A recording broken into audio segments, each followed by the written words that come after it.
Hello les amis, c'est Alexandre, j'espère que vous allez tous bien. Bienvenue dans cette nouvelle interview. Aujourd'hui on aura l'honneur d'accueillir Y Duvet. Je sais qu'en général vous aimez les interviews, donc n'hésitez pas à mettre votre petit like, à vous abonner à la chaîne si ce n'est pas encore fait. Et avant de commencer l'interview, pour toutes les personnes qui ne connaîtraient pas, je vous balance un petit extrait. Je suis un prophète tout comme Samuel et j'obéis à l'éternel des armées.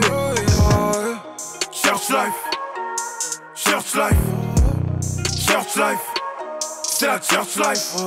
Salut à toi Y Duvet, bienvenue à toi. Est-ce que ça va bien déjà? Ça va tranquillement et toi? Ça fait trop plaisir de te voir. Ça fait un petit moment qu'on s'est pas vu, mais ça fait trop plaisir. Grave, je suis très content aussi de te voir. Déjà merci à toi d'avoir accepté cette invitation. C'est vraiment un honneur de te recevoir ici, de t'avoir sur cette chaîne là. Est-ce qu'on peut dire aux gens que c'est grâce à toi que j'ai commencé les interviews sur YouTube? Ouais, non, c'est pas vraiment grâce à moi, mais je crois qu'on est sur Bordeaux et on discutait je sais même pas comment la conversation elle a commencé.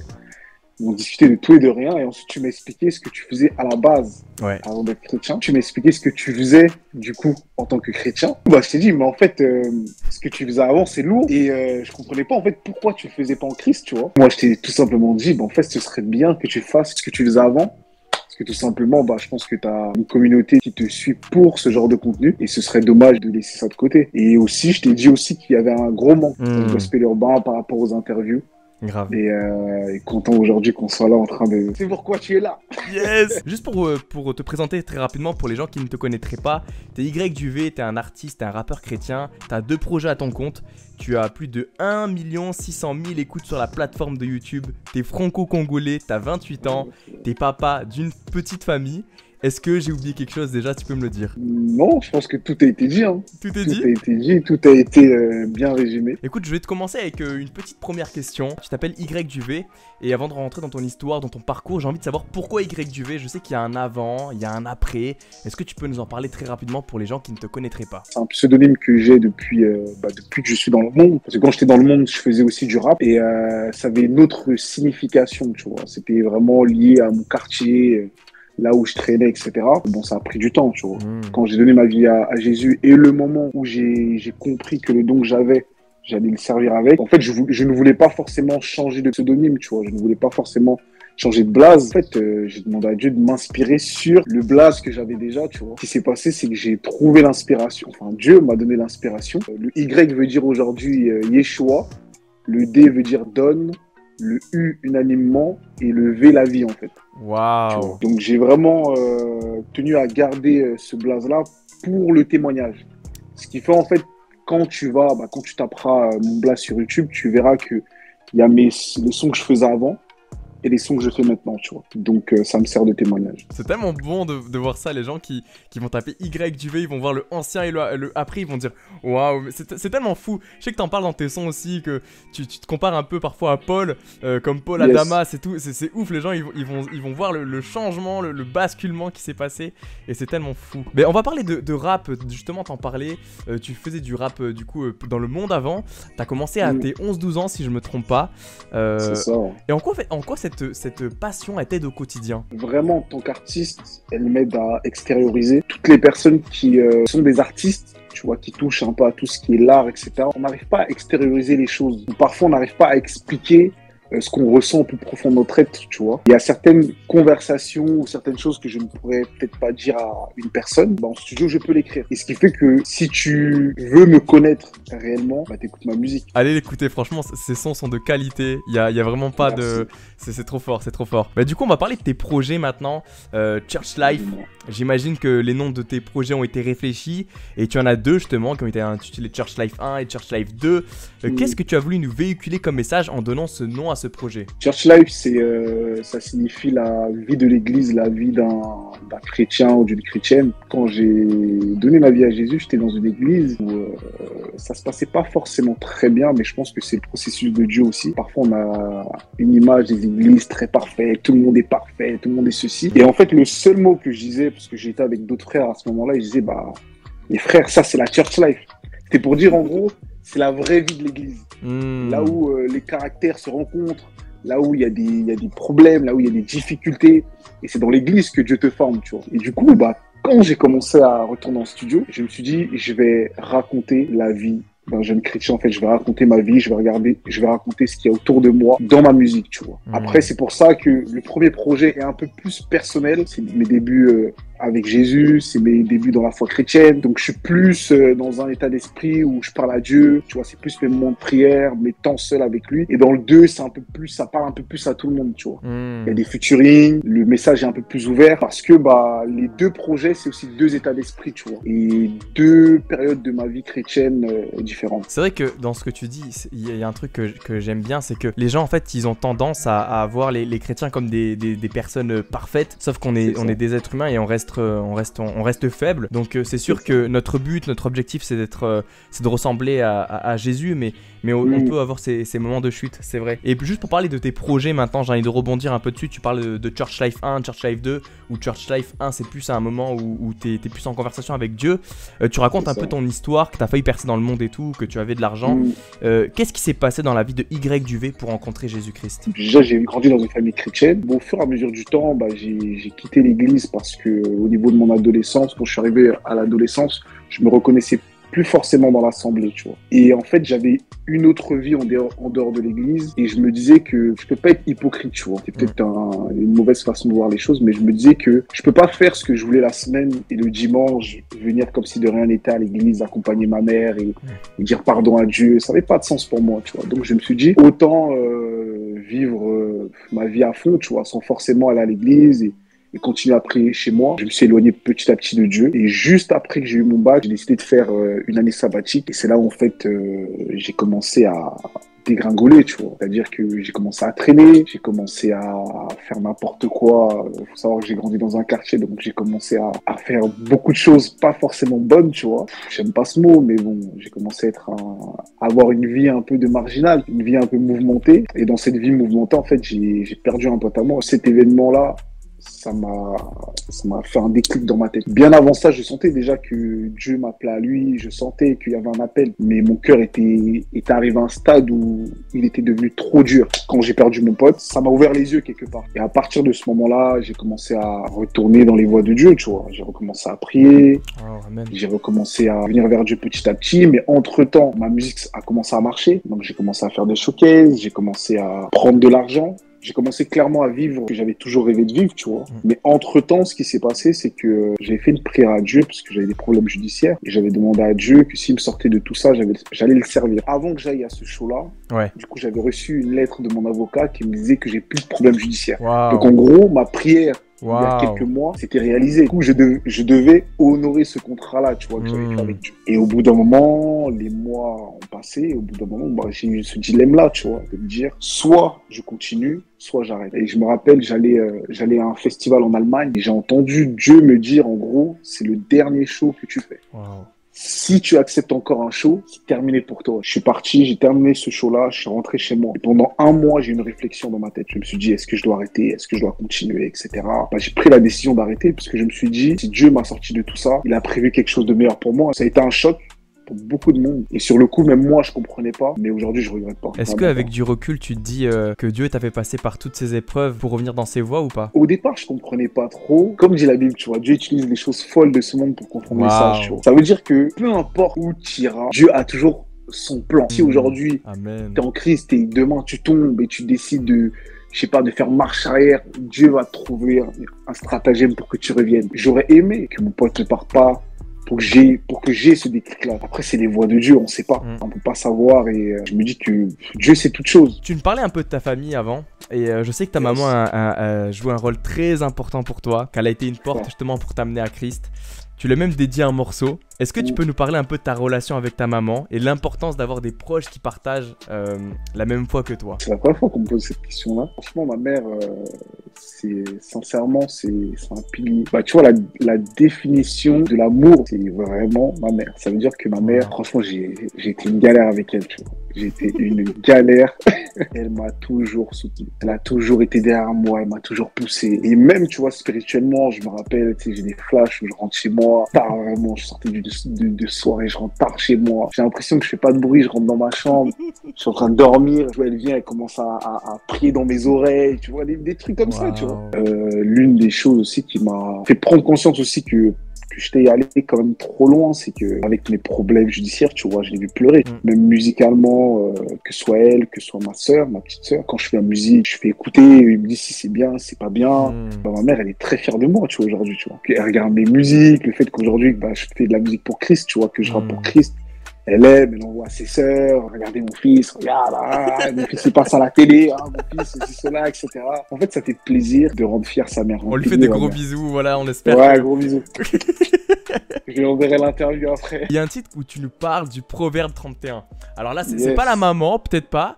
Qu'est-ce qui t'inspire ce Proverbe 31? Le Proverbe 31, c'est ma femme. Je la connais depuis mes 16 ans. On s'est connus au lycée, après on s'est séparés, après ensuite elle a fait sa vie, j'ai fait la mienne. Et ensuite on s'est retrouvés juste après toutes mes histoires. Elle, bah, ça a été un encouragement, ça l'est encore aujourd'hui. Pendant mes épreuves, pendant les épreuves que j'ai eues, elle a été là, alors qu'elle n'était pas obligée. Quand je suis arrivé en Christ, le fait qu'elle était déjà, elle, avancée, tu sais, ça m'a mis un coup de boost. Tu vois, je me suis dit, ah ouais, il faut vraiment, avant que je me marie, il faut que j'ai une vie de prière. Et jusqu'à maintenant, c'est quelqu'un qui m'aime énormément dans ma musique. Elle m'allège aussi, puisque à côté, vu que je travaille à la musique, c'est pas facile, tu vois, d'être la femme d'un artiste. Parfois, je suis pas là, parfois, je suis pas présent. Parfois, en semaine, on n'a pas le temps de forcément se voir, etc. Et elle est là, tu vois. C'est mon cœur, c'est ma femme. C'est tellement bon. On le fait aussi des bisous à ta femme, j'espère que... des gros bisous. Voilà, toute la famille, en tout cas, c'est tellement bon d'avoir des proches comme ça. C'est tellement ça aussi, cette relation, je pense qu'on doit avoir, c'est que on doit se pousser les uns les autres, on doit se pousser vers le haut. C'est tellement bon. En tout cas, merci pour cet encouragement, Y Duvet. Non, c'est normal. Je vais rebondir avec ta famille. J'ai pu comprendre que tu as une très grande famille maintenant que tu en parles. Comment est-ce qu'ils ont réagi quand ils ont entendu que tu as donné ta vie à Jésus, quoi? Bah, franchement, ma famille, ils ont été contents. Après, bon, ma famille, c'est une famille congolaise, donc c'est une famille un peu chrétienne. Ils croient en Dieu à leur manière. Les gens étaient contents, surtout quand je me suis baptisé. Et je vais te poser la même question pour tes amis. Tout à l'heure, tu nous as dit que tu vis dans un quartier. Comment est-ce qu'ils l'ont vécu? Parce que j'ai grandi dans des quartiers aussi et je sais que quand t'as des gens qui voient toutes ces choses-là, surtout que ils ont vu le YQV qui est en train de commencer à percer dans le monde et là ils voient une rencontre avec Jésus, un changement de mentalité. Vraiment, comment est-ce qu'ils ont réagi? Est-ce que tu es resté en bonne relation avec aussi? Bah déjà, dans un premier temps, comment ils ont réagi à partir du moment où j'arrête la musique et à partir du moment où j'affiche clairement ma chrétienté, peut-être 6 mois de décalage, je crois. Bah, quand je reviens dans la musique un an après, que là, je recrée mon Instagram et que je fais comprendre que je vais reprendre la musique. Mais pour Dieu, frérot, on me prend pour un fou. Wow. Pour de vrai. Je comprends aujourd'hui avec du recul, tu vois. C'est quand même un truc de fou, sachant que moi, je suis la deuxième personne à avoir donné ma vie à Christ. Mais le premier qui a donné sa vie à Christ était un peu plus discret que moi. Du fait qu'avant, je faisais de la musique, j'avais un impact, que dans ma ville, on me connaisse quand même. Ça a fait un peu plus écho. Tu sais, il y a cet aspect aussi où rap et Dieu, c'est pas compatible. Donc, je me rappelle d'une anecdote où on était parti manger avec des potes à moi et à la fin, on paye l'addition, tu vois. Il y a un pote à moi, il me dit, mais Y, tu vas vraiment en studio, tu payes des séances studio, tu payes des clips pour faire cette musique-là. Wow. Tu sais, moi, je le regarde, je me dis, bah oui. Tu dis, mais t'es sérieux là? Tu mets ton argent là-dedans à perte en plus. J'ai dit, ouais. Et tu sais, dans son regard, j'ai senti que il s'est dit, ah ouais, mais lui, il est vraiment devenu fou. Il était très zélé au départ, tu vois. Donc, quand j'arrivais, j'étais plus dans ce truc, ouais, reportez-vous, etc. Les mecs, faut changer de vie, etc., tu vois. Et au fur et à mesure du temps, bah, je me suis calmé, je me suis ajusté. C'est quand tu grandis en Christ aussi, tu t'équilibres. Bah, aujourd'hui, les relations que j'ai avec eux, bah, c'est des relations saines. Ils respectent la voie que j'ai prise, je respecte leur point de vue. J'ai gardé de bonnes relations avec mes gars sûrs, tu vois. Quand on fait notre rencontre avec Jésus et quand on est tout feu, tout flamme, on est là, on prêche la repentance. En fait, je comprends avec du recul comment les gens ils peuvent se dire, mais le mec est devenu fou. On est tous comme ça, on a toute cette petite phase-là. Et comme tu dis, après, Dieu nous travaille. Quand tu rencontres le Christ, en fait, t'es tellement dans un état d'esprit où tes yeux s'ouvrent. Ouais. Tu vois, moi, carrément. Pour ma part, en fait, j'étais dans un état d'esprit où je me disais, mais comment j'ai fait pour vivre cette vie-là avant? En fait, mon cœur bouillonnait tellement et je voulais tellement que mes gars vivent ce que j'avais vécu. C'était l'anarchie. J'étais là, ouais, les gars, ouais, Dieu vous aide. Je ne vais pas rester dans cette vie-là. Mais c'est vrai que là, du coup, quand on parle de révélation, il y a vraiment une révélation. Si les gens n'ont pas cette révélation, à côté, tu passes pour un fou, c'est normal. Mais par là aussi, Dieu m'a utilisé dans beaucoup de choses, tu vois. Et je persévère encore. Mais aujourd'hui, j'ai d'autres stratégies. J'aime bien ce mot, ce que tu dis, persévérance. Au début de la conversion, t'es comme ça. Mais si tu persévères, tu changes, on va dire, t'as un nouveau recul. Mais en fait, le fait d'avoir cette persévérance, c'est un témoignage. Dans un morceau, tu dis, il ne suffit pas de dire je crois. C'est ce que tu me dis dans Revenons à Jésus. Qu'est-ce qu'il faut faire ou dire pour être sauvé selon toi? En fait, pour moi, pour être sauvé, tout simplement, il faut accepter le Christ comme Sauveur et Seigneur. Une fois que tu as accepté le Christ comme Sauveur et Seigneur, Ouais. Ta place, elle est déjà au ciel. C'est acté.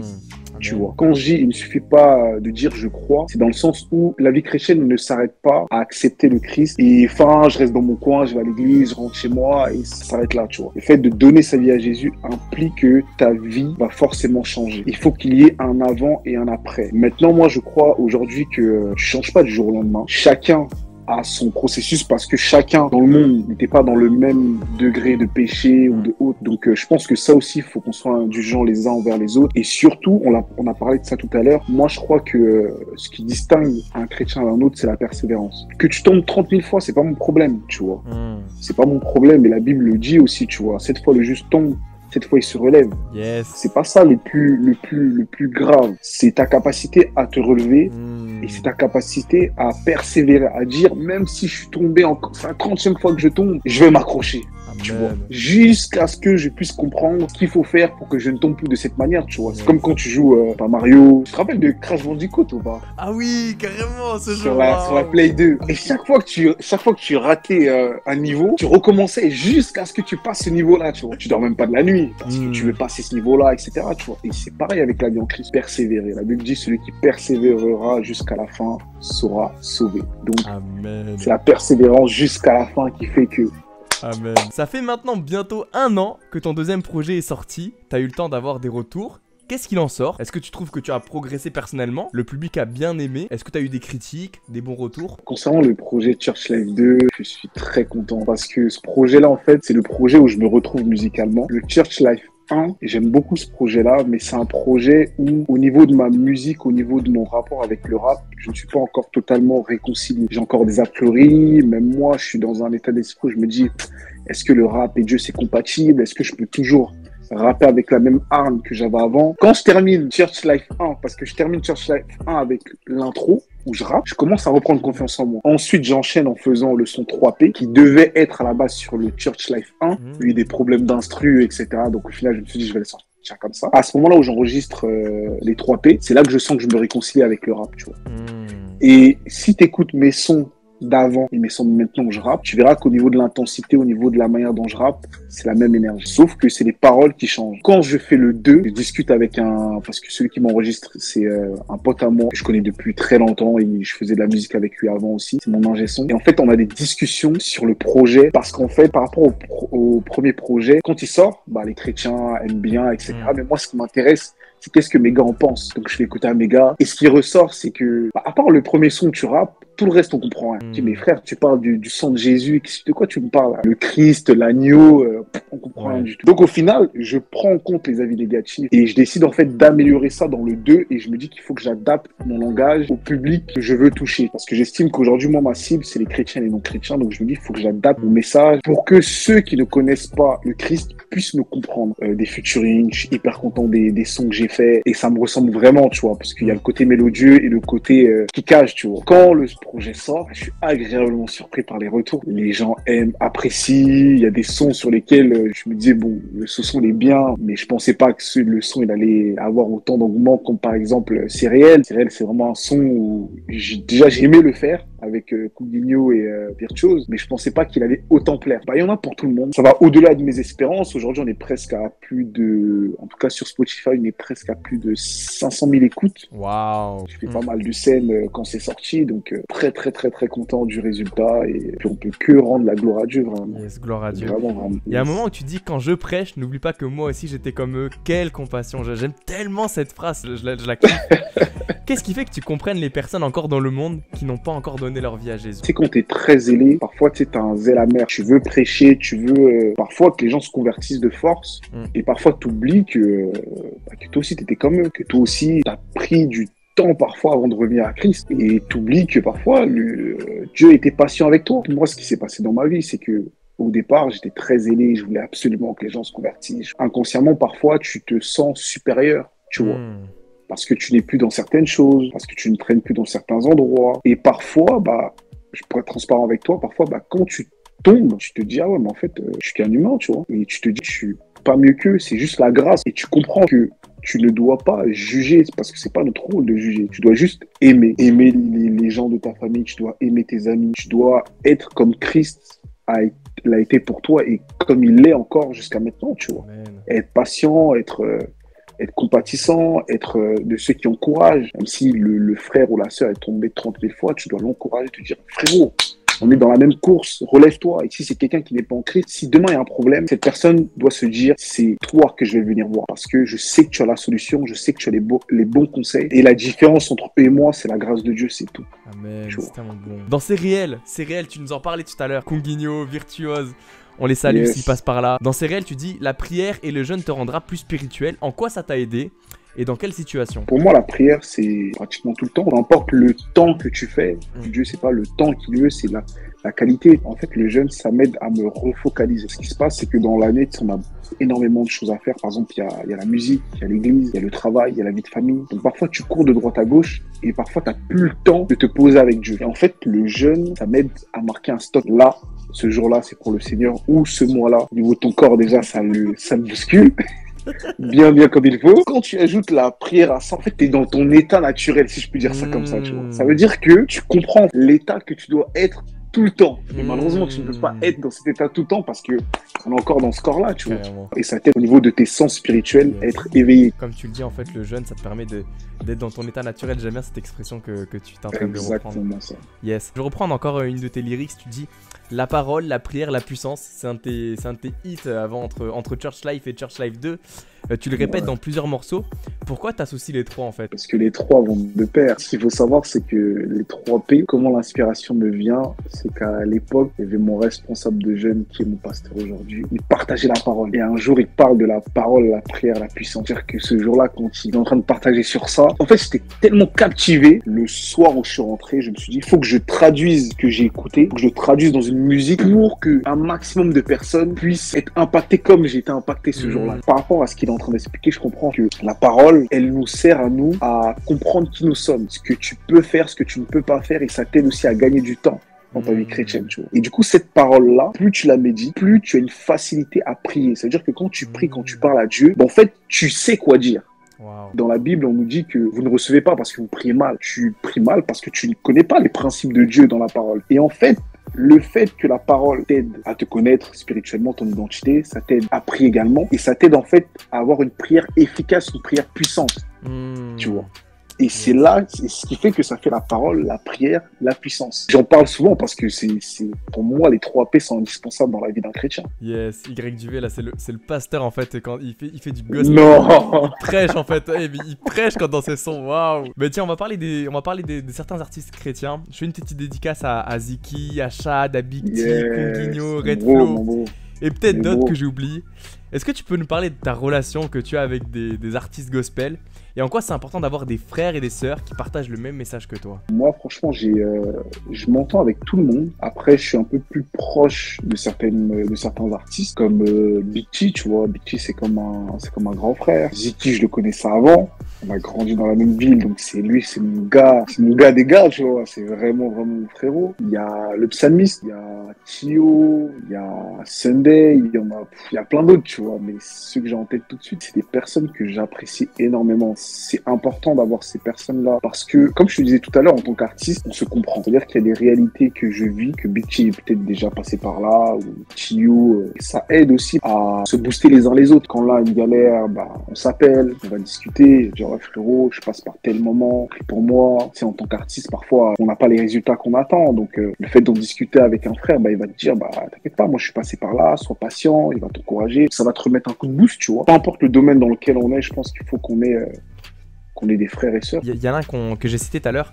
Il y a Kunguinho, qu'on a reçu sur la chaîne YouTube aussi. Il me partageait qu'en gros, il t'écoutait en fait avant, quand il était pas chrétien, lui aussi, quand il avait pas donné sa vie au Seigneur. Et il me dit que justement, à ce moment-là, c'est réel. C'est à ce moment-là que vous êtes re-rencontrés, on va dire. Je me dis, c'est fou comment parfois toutes ces choses sont conduites. Il m'a jamais dit ça. C'est vrai? Il m'a jamais dit ça, ouais. Il est un peu comme moi, Kunguinho. On parle pas énormément. Mais Kunguinho, en tout cas, c'est quelqu'un, c'est un coup de cœur, tu vois. C'est un gars que je découvre comme ça, sur YouTube. Je crois que c'est un son qui s'appelle Cadeau piégé 1. Cadeau piégé, ouais, c'est ses premières vagues de freestyle. Ça veut dire que j'écoute, je pète un câble. Wow. Moi, je suis quelqu'un, j'aime trop la musique. Et je me dis, mais ce mec-là est vraiment fort. Moi, je suis un mec, quand j'aime un son à toi, ma femme, elle est pas là pour témoigner, ou mes proches, je vais l'écouter toute la journée, en boucle. Ça veut dire que j'écoutais Cadeau piégé, je me disais, mais ce mec-là, il est vraiment fort. Et j'aimais ce truc Ça ressemblait un peu à 3P, tu vois, parce qu'il avait un gilet pare-balles dans le son. Et tu sens qu'il est en mode guerrier, en mode là, moi aussi j'arrive pour en découdre, etc. Et du coup, je commence à partager ses sons. Il y a des frères à moi comme Mitch qui le découvrent, disent ah le frère il est fort, etc. J'ai trouvé qu'il était dans le même état d'esprit que moi. Ce qui se passe, c'est que quand je fais Church Life 2, je suis en train de l'écrire. Quand j'arrive à Céréales, je contacte Virtuose. Je me dis ouais frérot, il y a un son, tout ça, j'ai envie que tu poses dessus. On voit la prod, etc. Il me dit ouais frérot, bon lui c'est une galère, lui c'est une autre histoire. Il me dit ouais frérot, t'inquiète pas, mais Virtuose il me fait poireauter au moins 6 mois. 6 mois avant de m'envoyer son couplet. Au moment où je vais abandonner, c'est là où il m'envoie son couplet. On entend avec son couplet dans le son, et je me dis, j'ai envie de faire un 3P, un autre son avec deux autres personnes. Mais je me dis, il faut une personne en plus. Et je suis en train de réfléchir. Il n'y a pas de nom qui vient. Et je me dis, Virtuose, c'est un Belge. Peut-être qu'il faudrait que je mette aussi un deuxième Belge. À ce moment-là, Kujini, on n'a pas sorti de projet. Mais je sais que à ce moment-là, il a deux sons qui sont déjà sortis. C'est 2 sons drill. Donc je me dis, vas-y, ce serait bien d'inviter Kujinio. J'aimais bien ce truc de mettre un artiste que tout le monde ne connaît pas forcément pour faire découvrir aussi. J'en parle à Virtuose. Virtuose, il est chaud. Il me dit, ce serait bien tout ça. Donc du coup, je le contacte. Tout de suite, il est opérationnel. Je crois plus rapide que Virtuose. On voit son couplet et on écoute le son à la fin. Bon, je kiffe le son, mais quand j'écoute, je me dis pas que ça sera l'un des sons phares du projet. Et en fait, ce qui se passe, c'est que quand je fais une release party, je vois quand je fais le son là, je vois la réaction des gens. Je me dis, ok. Je me dis, ce son-là, quand il va sortir. Kujinio, mon coup de cœur de l'année 2022. J'aime beaucoup ce qu'il représente, même sa personne, ce qu'il est. Et j'ai aimé énormément son projet. C'est quelqu'un vraiment de humble et surtout de reconnaissant. Quand j'ai vu ma dédication, son intro, j'étais très content. Je suis one, d'esprit, de force, c'est réel. Comme Y, tu fais les 3P, c'est réel. Tu le vois sûrement plus que moi. Mais le rap chrétien devient de plus en plus écouté, on en parlait juste à l'instant. Est-ce que tu penses que le rap chrétien égalisera un jour la musique mondaine en termes d'audience? Je pense que oui. Après, quand je ne pourrais pas te dire, il y a beaucoup plus d'auditeurs déjà qu'avant. Les choses en fait sont en train de se structurer petit à petit. Il y a de plus en plus de labels indépendants, il y a beaucoup plus d'artistes, il y a beaucoup plus de sérieux dans les projets, dans les sons, dans les clips. Les gens se prennent plus la tête, les gens ont conscience aujourd'hui que c'est un ministère à part entière. Il y a beaucoup plus d'événements et je pense que plus les années vont passer, plus ça deviendra un style à part entière. Maintenant, quand? Je pourrais pas te dire. Je ne pense pas que ça sera dans ma génération à moi. Je pense que ça sera peut-être dans la génération d'après. Déjà, aujourd'hui, je suis très content déjà de ce que c'est aujourd'hui. C'est vrai que moi, admettons, j'ai découvert le rap chrétien au début de ma conversion en 2020. Et rien que entre 2020 et 2023, je vois déjà l'évolution qu'il y a. Comme tu dis, il y a des labels indépendants, il y a des personnes qui, même, admettons, tu fais partie de ces artistes qui ont des projets et tout. Il y a 10 ans, ça n'existait pas tout ça. Et c'est pour ça que les gens aussi, il y a un engouement aussi derrière. C'est parce que les gens voient que les artistes sont sérieux. Donc forcément, ça suit derrière. Qu'est-ce qu'il écoute comme musique YDUV? Pour être transparent avec toi, j'écoute tout. Avant, quand j'ai donné ma vie à Christ, comme je t'ai dit, j'étais dans une mentalité. La musique dite mondaine, je l'écoutais pas du tout. Et aujourd'hui, franchement, j'écoute de tout. Parce que je vais du principe que je suis dans ce domaine-là. Donc, je dois m'informer de ce qui se passe. Et de toute façon, je travaille dans un endroit où il n'y a que des jeunes. Donc, que je le veuille ou non, ça vient à mes oreilles. Est-ce que tu peux nous dire ton son du moment? Mon son du moment, c'est le son de Rema Boy, Renoncer. Renoncer à ma vie, porter ma croix, pour te suivre, selon la Bible, t'as marqué vite. Verset 34, tu m'as parlé, je veux te suivre. Et le son de Konosko et Rota Godson. Tant d'années que j'ai vécu sans toi, ouais. Papa t'embellesse, plus mais pas s'éloigner de toi, ouais. Le chemin est long, mais maintenant tu m'accompagnes. Sur la montagne, je peux gravir la montagne.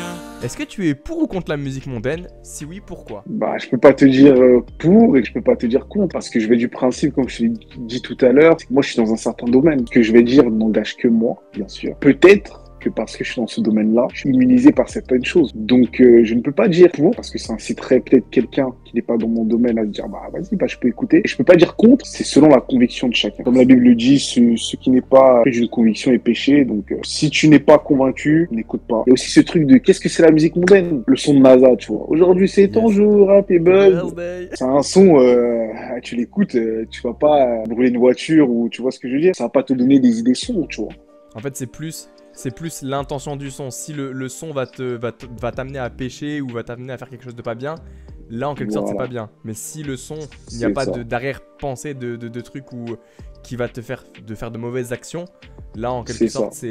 ça va ok. Dans un de tes sons tu dis mets en moi plus de modestie, éloigne-moi de ceux qui m'applaudissent. En quoi c'est un danger pour toi d'être acclamé? Frérot, samedi, je parlais de ça avec un petit frère de la church Waouh. qui veut Tu faire vois. de la musique, tu vois. Et je lui disais, mais frère, tu sais ce que c'est d'être en haut, comme disait une certaine personne. Le plus difficile, c'est pas d'être en haut, c'est d'y rester. Je n'estime pas d'être en haut. Je suis à un niveau où, quand souvent on te dit t'es fort, j'aime bien ce que tu fais. Bah, quand tu fais des vues, t'attires l'attention de beaucoup de monde. Les gens t'aiment pour ce que tu fais. T'es beaucoup sollicité. Dans ces moments-là, tu dois faire très attention à ton cœur. Parce que, dans un premier temps, ce qu'il faut savoir, c'est que ceux qui t'applaudissent aujourd'hui, c'est les premiers demain. Si tu tombes, c'est les premiers qui te jetteront la pierre. Et il faut faire attention à ça parce que j'aimais bien un pasteur qui disait que le moustique pense que l'être humain l'applaudit alors qu'il veut le tuer. Ah, Tu elle est captes pas pas. mal celle-là. C'est pour ça, parfois, les artistes sont dans un état d'esprit où ils disent, bah, gloire à Dieu, merci. Tu sais, ils veulent pas trop rentrer Ouais. dans ce truc-là. Et les gens, parfois, ne comprennent pas. Ils disent, ouais, mais là, je lui ai dit qu'il était fort au lieu de me dire merci normalement. Il vient de me dire gloire à Dieu parce qu'on protège notre cœur. Et moi, je suis dans un état d'esprit où je me dis, Seigneur, mets en moi toujours cette modestie, cette humilité que tu as et aide-moi vraiment à m'éloigner de ceux qui m'applaudissent. Parce que souvent, on aime bien être avec ceux qui nous disent toujours des bonnes choses, tu vois. C'est vrai, c'est vrai. On aime plus être avec des gens qui vont toujours dans notre sens et on n'aime pas être avec ceux qui sont durs parfois avec nous. Alors que c'est avec ces personnes-là qu'on va aller le plus loin possible. Dernière chose, c'est important parce que ça t'aide à rester focalisé. Le jour où tu commences à te dire « Ah, je suis trop fort », c'est le début de ta chute. J'ai eu de la chance de te rencontrer à un événement qui est l'Open House 2022. Il Yes. y a d'autres événements comme le Holiday Festival. Enfin, c'est plein de scènes que tu fais. Qu'est-ce que ça t'apporte de faire des scènes et qu'est-ce qui te motive à en faire? Mais en fait, sur scène, là où tu te dis « Ah ouais, le son que j'ai écrit dans ma chambre », tu vois qu'il y a plein de personnes qui le chantent. Tu as le temps d'expliquer aussi la jeunesse de ce son, d'expliquer un peu le message de ce son. Ça procure un plaisir que je peux même pas t'expliquer en vrai. Y, j'ai une question Dis-moi. pour toi. Est-ce qu'on peut s'attendre à un nouveau projet pour 2023? De ce qu'on a compris, de ce que j'ai compris, tu en as parlé un petit peu avant. Est-ce que tu peux nous lâcher une petite pépite? Je pense, j'espère, peut-être le plus en fin d'année. C'est pas le Church Life 3, c'est l'Entracte, tu vois. Entre le 2 et le 3, c'est un projet où je vais m'ouvrir un peu plus. J'ai un peu plus parlé d'histoire un peu plus personnelle. J'ai envie de parler de ce qu'on ne parle jamais dans les églises. L'année 2022, elle a été une grosse année pour moi. Au niveau émotionnel aussi, c'était une très grosse année. Mais au niveau de mon corps, à la fin de l'année, j'étais très fatigué. Tu vois. Il y a énormément de choses qui se sont passées, que ce soit dans ma vie ou autour de moi. Et en fait, je me suis dit qu'il faudrait que j'écrive un projet qui parle du coup de ce que je t'ai dit et qui parle aussi de la santé mentale. Tu vois. Je pense que ça sera un petit projet de 6 titres. Je pense pas que je vais clipper un son, parce que c'est des histoires assez chaudes. Peut-être ça sortira en fin d'année. Peut-être. Peut-être que ça sortira jamais.